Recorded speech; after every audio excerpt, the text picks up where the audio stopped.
Welcome to Bandit's Keep. I'm Daniel.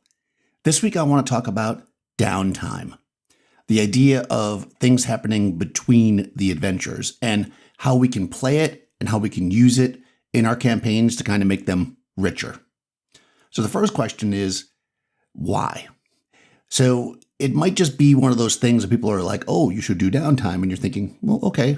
But you may also have other ideas of it. For me, downtime really comes down to the idea that it makes the world feel bigger. It makes it feel rich, like there's other things going on than what is right in front of the player characters.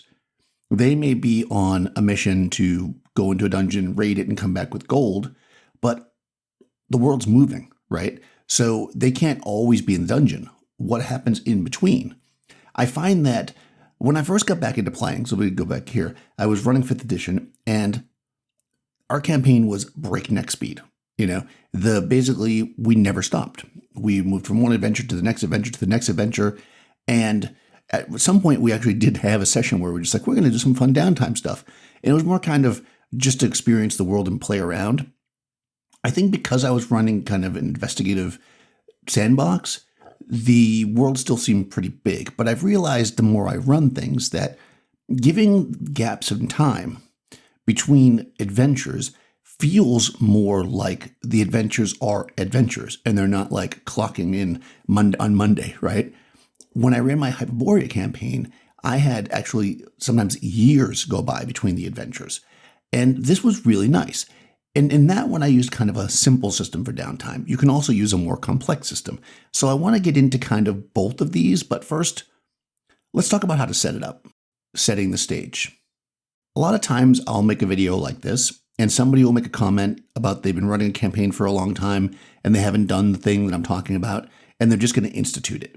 So just like anything else, downtime is not something that you should just do, because the players won't see a reason for it unless you allow them to experience it early on. I'm not saying you can't incorporate it if your campaign's already running, but you're going to have to ease into it as if it's a brand new campaign. One of the first things I want to say is that in your first handful of downtime play sessions, if you will, you want to make them low pressure. What I mean by that is if you're using a lot of ticking clocks, which, by the way, ticking clocks plus downtime, perfect, because that's a decision to be made, right? Do we spend the time doing the research, doing the other downtime activities when a clock is ticking? If the players aren't used to doing downtime and they don't see the benefit of it, they will just always choose the ticking clock and keep running forward. They'll never take a break. So early on, you want to show them the benefits of, oh, you just came back from the dungeon, you've got this gold, here's some things you can invest in. This will take a month, but you'll get an extra spell. This will take this, and you get some better armor. Whatever it might be that they're doing, maybe they're making connections, maybe they're going long term, right, and starting a company or something, spreading rumors, starting rumors, finding rumors. All these things can be done during downtime, and you want to let the players see that that's useful. If you just have them come into town each time and somebody assigns them a job to do, oh, there's another quest, they just go out and do it, they'll see no need to look around for rumors and talk to people and make connections. If they just automatically get spells in their spell book every time they level up, they won't see a need for downtime or spell research. They won't think, oh, you know what, here's the 10 spells in the book, but you know what, I could make up my own spell, because that's what you can do in spell research. But if they're getting free spells, if you will, with no downtime, every level, they're not even going to think to do that. So this is one of those situations where we've got to show them the benefits of it in a non-threatening way. That is, it's not like the evil army is approaching, they'll be here in 3 weeks. You could spend a week studying to learn this extra spell, or you could go fight them now. Because most player characters are just going to go fight them now. And, the fighting now is going to give them time to set it up and make connections. The connections with warlords and blah, blah, blah, whatever you're going to do. But the point being is that, just believe me, you want to have the first several downtime sessions where there's no pressure. Do it when they've just finished something pretty epic and there's nothing immediately pressing. Again, this is easier to do at the beginning of the campaign where there's lots of threads out there, but they haven't started tugging on as many of them. So there's not as many things, at least that they're aware of, going on that they need to interact with. They'll be much more likely to do downtime then. Simple downtime. The way I did Downtime in my Hyperborea campaign is effectively the simple system we're going to talk about now, which is I just did it narratively, often with a handful of dice thrown if it made sense, but generally speaking, the characters had backgrounds, the characters had places they lived, the characters had gold. When I said, okay, it's been 6 months, what has your character been up to, as they're leading up to this adventure, they could just say, well, my character is a bard, and I play at this club, and, I've made some new connections, maybe I've learned some rumors, with that questioning, right? Maybe I've done this, maybe I've earned some gold, maybe I spent all my gold. And then maybe we could roll. We could be like, okay, you know what? Let's do this. Let's say you're a big gambler, but you're good at it. So I'm going to give you a certain percentage chance that you come back with more gold than you started. But if you fail this roll, then you're basically going to be dead broke, which again is a good reason to adventure, right? Any of these things can work. They started a company. They went to the clerical order to study, so they get spells, right? Magic users have been creating new spells or putting stuff in their spell book. Maybe they've made potions if your system allows for that. And you just kind of let them do that. They can actually just say, this is what I did for the last 6 months. Easy as that. Generally speaking, when I'm going to do that kind of thing, I would say, okay, next session, get some notes together about what you did during downtime. We'll start the session with that.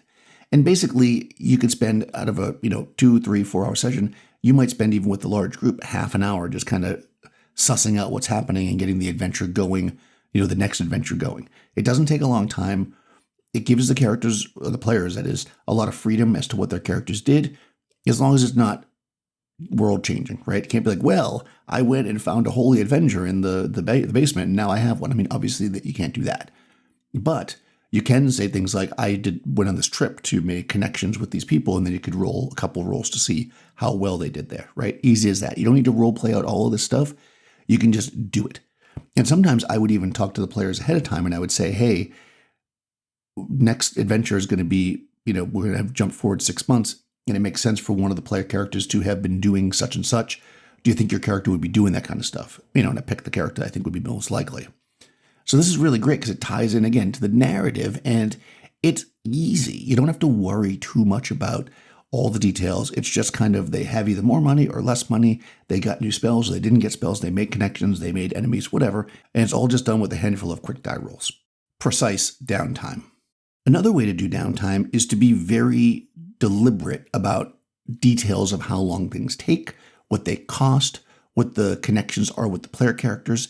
And you can do this kind of downtime. I find this type of system works better if downtime is kind of always happening, if that makes sense. If you're playing a campaign that's, let's say, city-based, or you're in the city a lot, you can have these like threads, if you will, or this is what I'm going to use, kind of going on, and maybe you spend 5 minutes, 10 minutes each session going, oh yeah, you had this connection down there. Let's see what's moved on that. Let's see what's moved on this thing. Okay, you're working on this spell.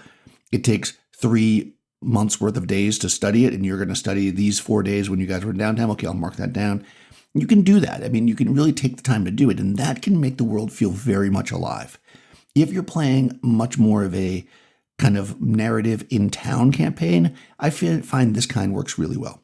If you're doing epic quests across the landscape and they come back and kind of just rest when they're in town, I find this to be, maybe it could be a little tedious for some people. So that's kind of it. I mean, it's easy as that, but there is one kind of elephant in the room, if you will, and that is the one-to-one time. Meaningful campaigns. I'm not going to read the quote from Gygax in all caps about meaningful campaigns and timing.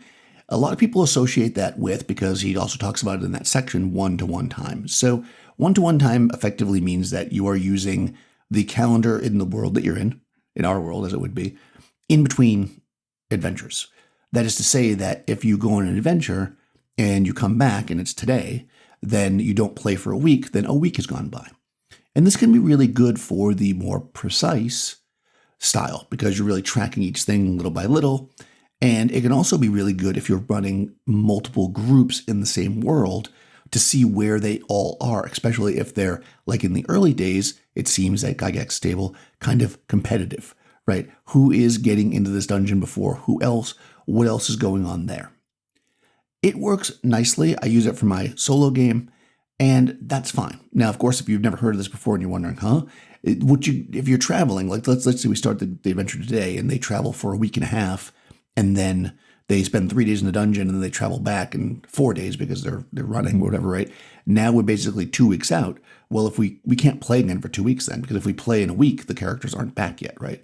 This calls for a stable of characters. It calls for playing different characters. And, it can work out really well. Some people really like that. I find it works best, again, with a bunch of different groups and people running stables of characters.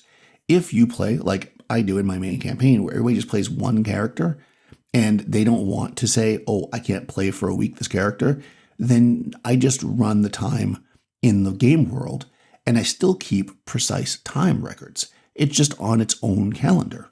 If we end today in the game and then we play again next week, it's still today being the date on the calendar, I mean.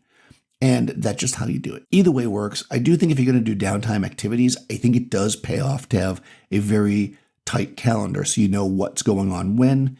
In my current campaign, as I said, I don't do one-to-one time, but I have a calendar. I know where they are, and when something happens, like for instance, they happen to have a shipping company they're running and their boat goes out, I, on my own time, run the boat across the world, and I just mark where it is, what day.